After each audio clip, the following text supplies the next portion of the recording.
Well, there you have it. Doctor Who is cancelled. The showrunner stepped down. The production company pulled out. The Christmas special cancelled. And now we are entering Doctor Who's second wilderness years. It's actually my first wilderness years, so I'm excited. Wish me luck. I can't believe we are here. It feels like just yesterday that fans were rejoicing at Russell T Davies' return, Catherine and David being back, Ncuti's casting, the hype for the 60th, the announcement of the Disney Plus deal, meaning that more people than ever could watch Doctor Who, a freaking spin-off show, and now, nothing. So what went wrong? When did the cracks start to appear? Well, that's what today's video was about. I'm going to try and give you a full timeline and see if we can pinpoint when things went wrong.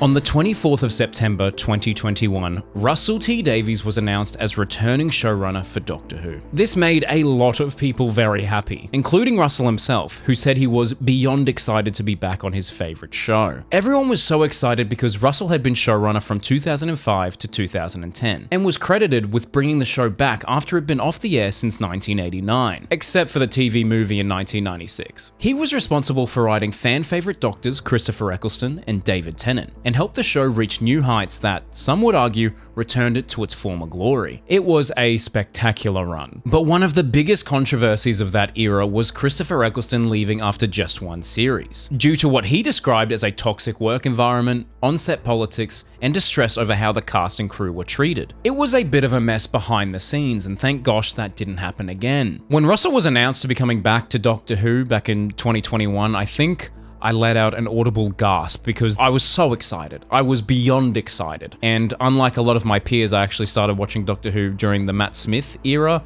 but then I went back and watched all of David Tennant and Christopher Eccleston and fell in love with that. And I especially loved Russell's handling of the companions during those eras. He's very good at writing the family dynamic, having these very real and grounded companions that you believe and want to root for, with all of their flaws as well. I just love the way that Russell wrote them. So I was excited for that because I believe that Russell was an incredible character writer. He really understood these characters. And I feel like he was a stronger character writer rather than a spectacle writer, if that makes sense. And obviously I wasn't the only one excited for Russell's return. If you just read some of the replies from the announcement on Twitter back in 2021, oh boy, it's depressing to look back on now. And now I'm going to watch Doctor Who again. This isn't one of those fake accounts, is it? Keep having to check. You can't just drop this news on a Friday and expect me to be functional. This feels like a dream. I think people were also a little extra excited because since leaving Doctor Who, Russell had really cemented himself in the British TV landscape as a brilliant writer, even more so than he did before. He wrote shows like Years and Years and It's a Sin. It's a Sin being one of my favorite miniseries of all time. I truly loved that show. It was incredibly well done. It was well cast, it was well shot, but it was really well written. It made me cry. In 2022, It's a Sin received 6 BAFTA nominations and 5 BAFTA Craft Award nominations,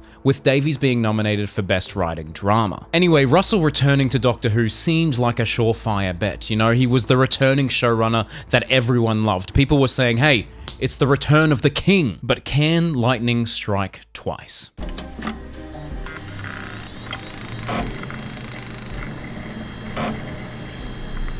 Look, we won't talk about the Chibnall era because for what it was worth, I had a lot of fun with that era, but there were definitely issues. But it's undeniable that there was a significant amount of hype going into Jodie Whittaker's last episode, The Power of the Doctor. The Daleks, the Cybermen, the Master, the return of the classic Doctors, the regeneration. That was all so exciting, but what was also exciting was what was going to happen next? What was the next era of Doctor Who? I actually plan on doing a video about the hype of that time later, but we'll fly through this now. On the 9th of May 2022, Ncuti Gatwa is announced as the next Doctor. He told BBC News, "It feels really amazing. It's a true honor, the role is an institution, and it's so iconic." I remember being genuinely excited and really intrigued by Ncuti's casting when they announced him, even if I mispronounced his name during my reaction video from that time. Ncuti Gatwa. I'm sorry, I don't know how to pronounce the name. I'm sorry, someone please tell me in the comments. That video will haunt me. Ncuti, I apologize. I hadn't seen Ncuti in anything before,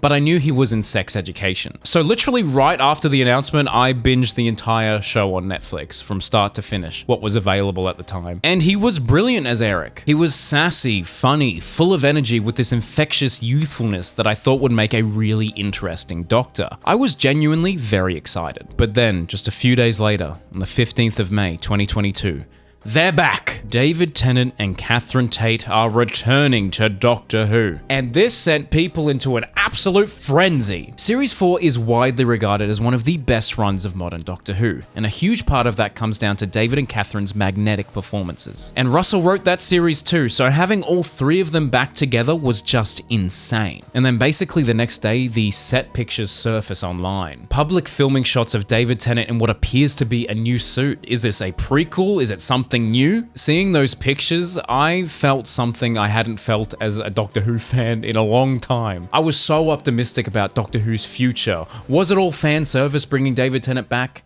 Yes, but it was for the 60th anniversary, so whatever. I was shocked, and you know what else is shocking? The amount of people that watch these videos that aren't actually subscribed. If you want to support my Doctor Who channel, now more than ever, it would mean the world to me, so please, it's free, please consider subscribing. It would mean the world to me. Thank you very much. Let's keep going. Over the next year, the pieces slowly fell into place. David would be the 14th Doctor, Murray Gold would return as composer, and then the Disney Plus deal happened. Disney Plus became the new global home for Doctor Who outside of the UK and Ireland. That's actually how I watched this era of Doctor Who, being in Australia. G'day, mate. How you doing?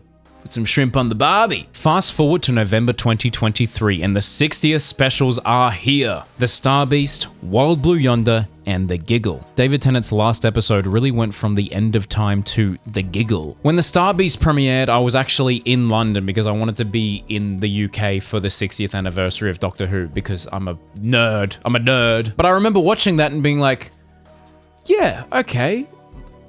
I felt a little underwhelmed, to be honest. It was fantastic to see David and Catherine back, the music was epic, and the new TARDIS looked absolutely insane, but I left feeling a bit empty. For sure, it reignited some of the lost magic I had for Doctor Who, but as a 60th anniversary special, it feels like more of a tribute to the late RTD era rather than something truly celebratory. And I've got a couple of other gripes with that episode. The male presenting Time Lord line always annoyed me because the Doctor was, a female the episode before. So, I don't know, it felt out of place. For Wild Blue Yonder, aside from some interesting visual effects choices, was really enjoyable. It was creepy, more character-driven, which is where I think Russell really shines. And The Giggle, I think, is just so much fun. Bringing back a classic villain and updating it for modern audience, it's fast, well-directed, brilliantly acted. Then the bi-generation happens and they play fetch for a bit and the pacing comes to a complete halt. Ncuti, I think, was great, but my problem with bi-generation isn't that it exists, it's that it takes away from a Doctor's first moments. It kind of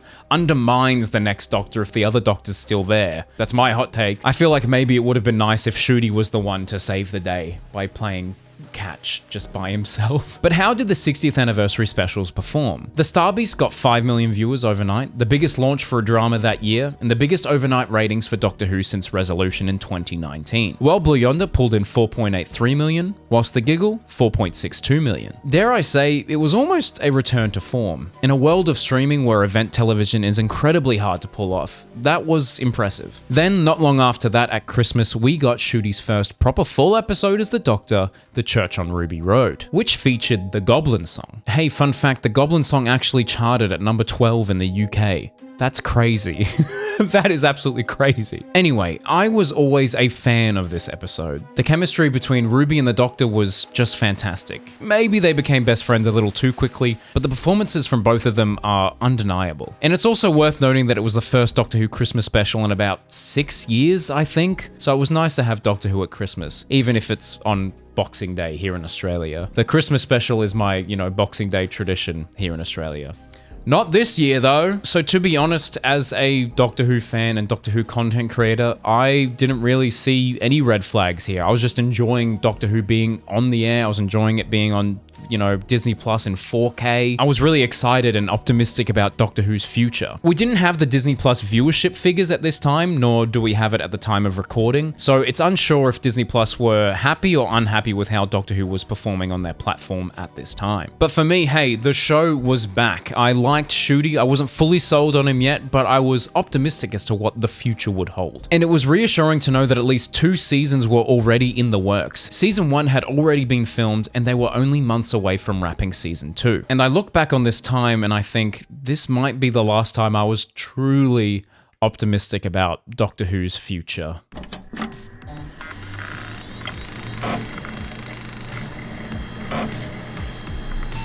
Then it was time for Series 14 of Doctor Who, or should I say, Season 1. That whole rebrand has always irked me. I get it, I understand the logic, you know, it's a new era, new Doctor, new streaming service, and something called Season 1 is way less intimidating than something called Series 14. No one looks at Series 14 of any show and being like, hey, that's my jumping on point. That's where I'm gonna start, but Doctor Who is weird like that. And then of course I have to mention how they scheduled this show. A lot of UK fans were angry because they did a global simulcast launch, which meant British viewers either had to stay up until midnight to watch it on iPlayer or wait until the following day's BBC One broadcast. But I mean, I kind of get it. On one hand, a global Disney Plus launch could expand the show's reach and bring in new viewers, but on the other, the loyal UK fan base, the people who built the show's legacy, were being asked to adjust their viewing habits for an international audience, which wasn't a great look, and that meant that if you went on Twitter or whatever the next day, there were going to be spoilers galore because Australians like me had already seen the episode. But anyway, what about the actual quality of Season 1? What about the episodes? Oh boy, they came out swinging with Season 1, Episode 1, the brand new pilot for Doctor Who, the episode that had the best chance of getting the most eyeballs on it, and they went with Space Babies. That episode infuriates me. I asked my girlfriend to watch that episode with me, and she did not continue watching the rest of the season. This is your debut episode and you're gonna make fart jokes? The villain is made of boogers!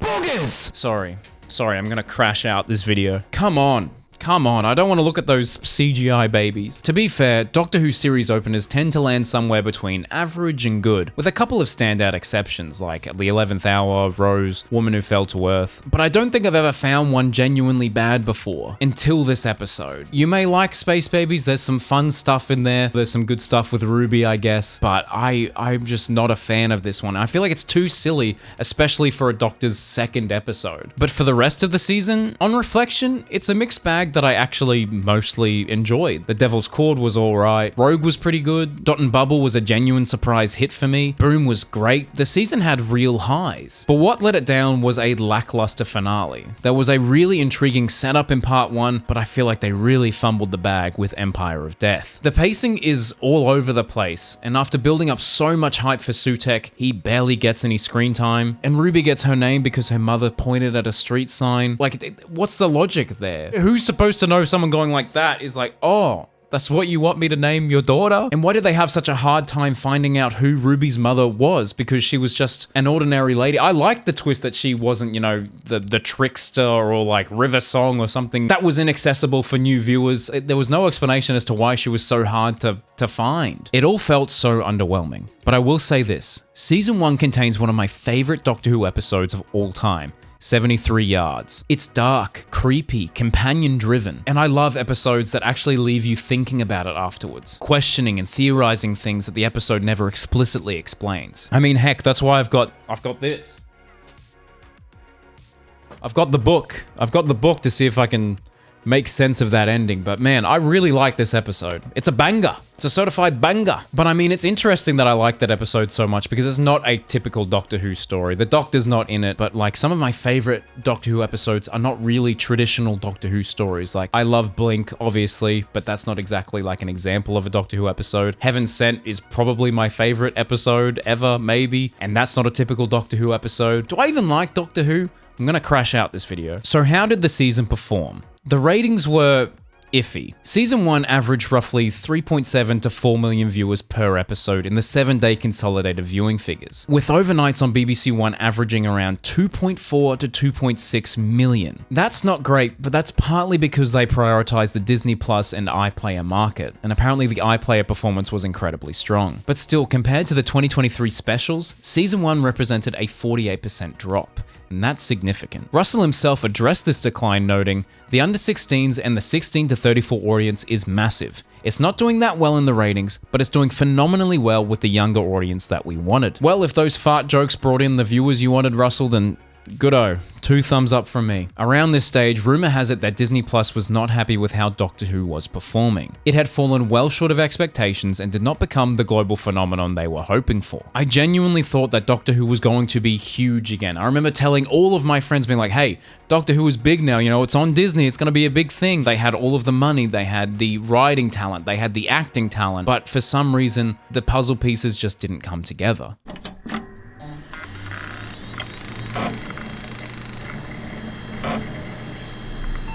Moving on, the Christmas special, Joy to the World, happened. 4.11 million overnight viewers on Christmas Day. Let's go to season 2.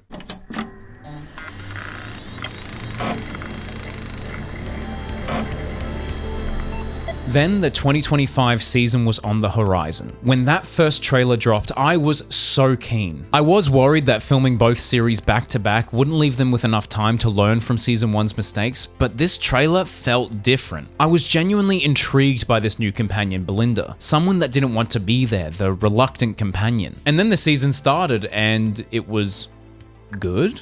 Huh? The robot revolution was fine. Lux was great. The well was great. Lucky Day, surprisingly great. The story in the engine, I absolutely loved. What? Is this a good season of Doctor Who? I liked what they were doing with the Doctor. I felt like Ncuti was getting really comfortable with the role. I liked what they were doing with the companion. They had this excellent through line of get her home. It felt focused. The series felt tighter and the scripts were better. It was showing genuine promise. But then along came the Interstellar Song Contest, which hit a little too close to home with all of the real-world Eurovision drama that I won't get into because this is not that video, but oh my goodness, why did they do this? And it featured the Doctor behaving pretty horribly throughout. It's a hard watch. And then we had the finale, Wish World and the Reality War. That fascinating through line of get her home, the fascinating through line of this reluctant companion that didn't want to be there. All of a sudden she was boiled down to, oh, she's going to be a mum. The Doctor essentially went, you keep asking to go home, so here, have a child, I'll bugger off and turn into Billie Piper. Good luck. What? And as for viewership, Season 2 averaged around 1.5 to 2.2 million overnight viewers per episode on BBC One. Once the 7-day iPlayer data was included, it averaged a healthier 3.1 to 3.5 million per episode. But I think this is worth mentioning, there was a spin-off show. Not long after Season 2 aired, The War Between the Land and the Sea debuted and pulled in 2.8 million overnights on its own, easily beating every regular episode of Ncuti's second season, which topped out at just 2.17 million. That's the spin-off outperforming Doctor Who. What are we doing? What timeline is this? The cracks and the flaws in this era are really showing themselves now. Okay, we got through those 2 seasons, but what about a season 3? Well, for that, I want to take you back to the 12th of October 2024. Ncuti Gatwa is on the Graham Norton show and appears to confirm that a 3rd series is happening, that the Disney deal is still on, and that Ncuti is staying. It's all going well. We did the 2nd series this year, the Christmas special is coming up, and we are filming a 3rd series next year. But in the final broadcast version of the interview, that confirmation was notably absent. And when I found that out, it was just alarm bells. Uh-oh. We're in trouble here. And of course, as a lot of us know now, the reality war ended up being Ncuti's final episode as the Doctor, with the 3rd act of that story being completely refilmed. Instead of the original planned ending, which featured an 82-year-old Carol Ann Ford reprising her role as Susan, setting her up as a key part of season 3, we got a surprise Jodie Whittaker cameo, Ncuti's regeneration, and then Billie Piper as the new Doctor? Maybe? Who is this? When I saw this scene, I reacted as most did and thought, man, this screams of desperation.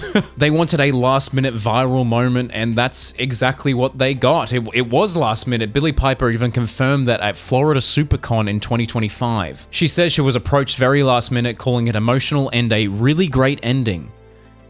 I'm sorry, Billy, but I don't agree. The fandom went into complete meltdown, and it was months until we found out what was happening next.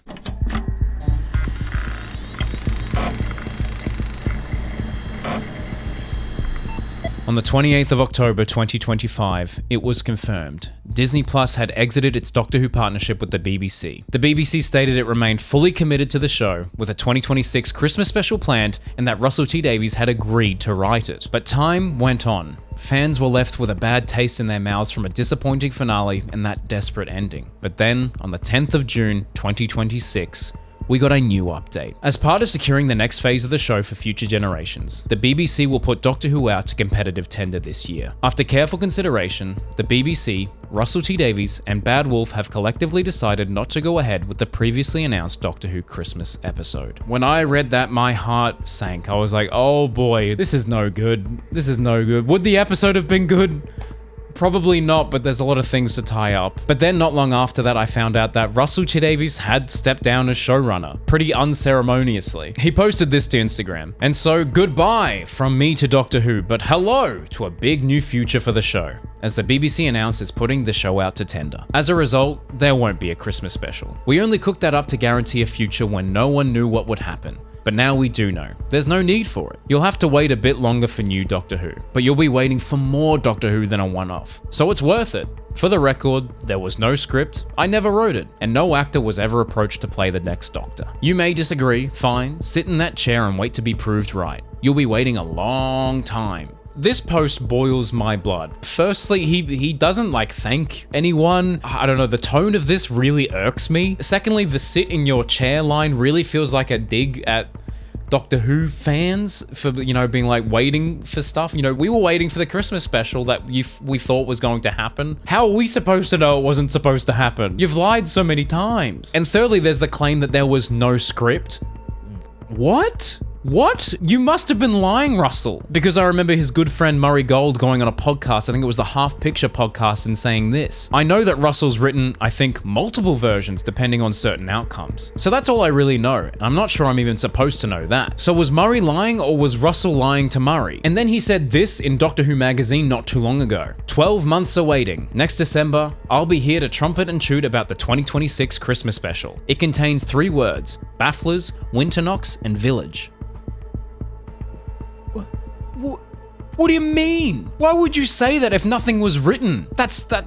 Huh? That's wild to me. So who's lying, Russell? Did you write the script or did you not write the script? I don't know. I don't know what to believe. How poetic, really. The man who brought Doctor Who back to our screens is now involved with it being taken off them again. Maybe that's too harsh. I think I'm just let down because I know that Russell is such a good writer. He's written some of my favorite Doctor Who episodes ever and some of my favorite miniseries ever, but now he's tarnished his own reputation and the show's. Oh man, what a mess. And we're left with so many dangling questions. Who is the boss? Why could Ruby make it snow? Who took the toy maker's tooth? Why could people break the fourth wall? Will Rogue escape that hell dimension? What the heck is happening with Susan? Is Billy Piper the Doctor? Will that ever be retconned? Is Billy Piper the face of Wilderness Years Part 2? So what went wrong?